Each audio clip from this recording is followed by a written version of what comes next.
Ignore my ফুসকুড়ি and this ফুসকুড়ি, both ফুসকুড়িস। আজকের ভিডিও হচ্ছে এই যে এইচএস নিয়ে এত আন্দোলন হচ্ছে, এত এই সব কিছু হচ্ছে, ক্যাজরা ম্যাজরা এইসব নিয়ে। এইচএসে পাস করাতে হবে সেই নিয়ে আন্দোলন, তারপর আমরেলা বানান ভুল সেই নিয়ে ট্রোলিং। শুনলাম আমরেলা গাল এই ট্রোলিংটাকে সহ্য করতে না পেরে সুসাইড করে নিয়েছে, আবার অনেকে বলছে এটা নাকি ভুল নিউজ। এবার আমি তোমাদেরকে পুরো প্রমাণ সহকারে দুধ কা দুধ পানি কা পানি বলে দিচ্ছি। আমব্রেলা গার্ল যে মেয়েটা ছিল সেই মেয়েটা নদিয়া ডিস্ট্রিক্ট থেকে বিলং করে, এবং যে মেয়েটা মারা গেছে সুইসাইড করে সেই মেয়েটা মালদা ডিস্ট্রিক্ট থেকে বিলং করে। এইটা আরেক মেয়ে, এইটা আরেক মেয়ে, দুটো মেয়ে এক নয়। শূন্য পকেট অভাব, তার পাল্টে গেছে স্বভাব, তার মনের রাজ্যে নিল দখল নতুন কোন নবাব। নয় তোরা পড়িসনি তাই জন্য ফেল করেছিস, না হলে খাতা ঠিক করে দেখেনি, খাতা দেখতে ভুল করেছে সেই জন্য ফেল করেছিস। তো এটার জন্য আন্দোলন না করে রিভিউ কর না। হ্যাঁ টাকা যাবে মানছি, কিন্তু প্রেস্টিজ তো যাবে না। আর হ্যাঁ এই বানান নিয়ে যে ট্রোলিং ফোলিং হচ্ছে না, অনেকেই আর্ধেককে বানান জিজ্ঞেস করলেই পারবে না, আমি তার মধ্যে একজন। বাংলা বানানই পারি না, আবার ইংলিশ তো কোন দূর। আমাদের সময় বাবা এত এই সব কিছু ছিল না, phone, Facebook, WhatsApp, Instagram, YouTube এত ভাইরাল হওয়া এসব বাবা আমাদের সময় ছিল না, যার জন্য আমরা কোনো আন্দোলনেও বসিনি।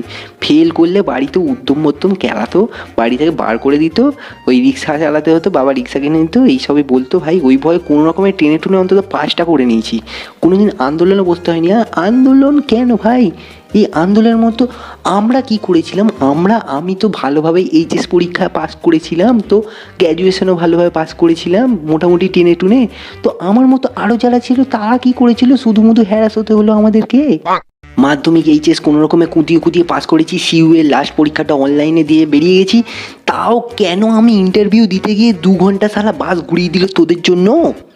1 ঘন্টার রাস্তা সালা বাড়ি ফিরতে 2 ঘন্টা লেগে গেল। কতজন সালা বাসেই সারাদিনটা কাটিয়ে দিল। কি ওটা এই আন্দোলনটা নয়, ওটা অন্য আন্দোলন ছিল। ও সরি মিস আন্ডারস্ট্যান্ডিং হয়ে গেছে। আমি তো বাড়ি থেকে বেরোইনি, ইনফ্যাক্ট আমি বাড়িতে ঘরের মধ্যেই বসেছিলাম, কোনো কোথাও যাইনি, ইন্টারভিউ তো দূরের কথা। আরে আমি বাড়িতেই বসেছিলাম, ও ঢং মারছিলাম, সবাই আন্দোলন ফান্দোলন নিয়ে ভিডিও বানাচ্ছিলাম, আমি ভাবলাম 2-4টে বানিয়ে বুনিয়ে বলে দেবো, ওই সব নিয়ে বললে আমার ভিডিও উড়িয়ে দেবে। এবার একটা কথা বলি শোনো, জ্ঞান চোদানো হলেও শোনো। এইচএস কিংবা মাধ্যমিকে ফেল করলে অনেকে ডিপ্রেশনে চলে যায়, ভাবে তাদের জীবন শেষ, কী করবে, সুসাইড করে নেয় তারা। সুসাইডটাই যদি সলিউশন হয়ে যায় না, তাহলে অরিজিৎ সিং এখন বেঁচে থাকতো না। ইন্ডিয়ান আইডল থেকে রিজেক্ট হওয়ার পর অরিজিৎ সিং মরে যেত, সুসাইড করে নিত ডিপ্রেশনে চলে গিয়ে। অনেক কান্নাকাটি করেছিল অরিজিৎ সিংও। সুসাইডটাই যদি সে করে নিত তাহলে তারা আর অরিজিৎ সিং হয়ে উঠতো না। এই আমি ইউটিউব করছি, ভিউ আসলো কি আসলো না আমার তাতে যায় আসে না, ভিডিও ছেড়ে যাচ্ছি, একদিন হয়তো ছেড়ে দেবো, তাহলে ভিউ আসছে না বলে কি মরে যাবো? এই বছর হয়নি, পরের বছর হবে, তারপরের বছর হবে। এরকমভাবে সুসাইড করে নিলে কি হবে? জীবনে আরও অনেক এক্সাম আসবে ভাই, এরকমভাবে মাঠ ছেড়ে পালিয়ে গেলে কি করে হবে বস?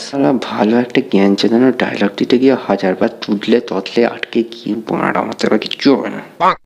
সারাদিন ফেসবুক করো, ইউটিউব মারো, হ্যাঁ তোমাদের লজ্জা শরম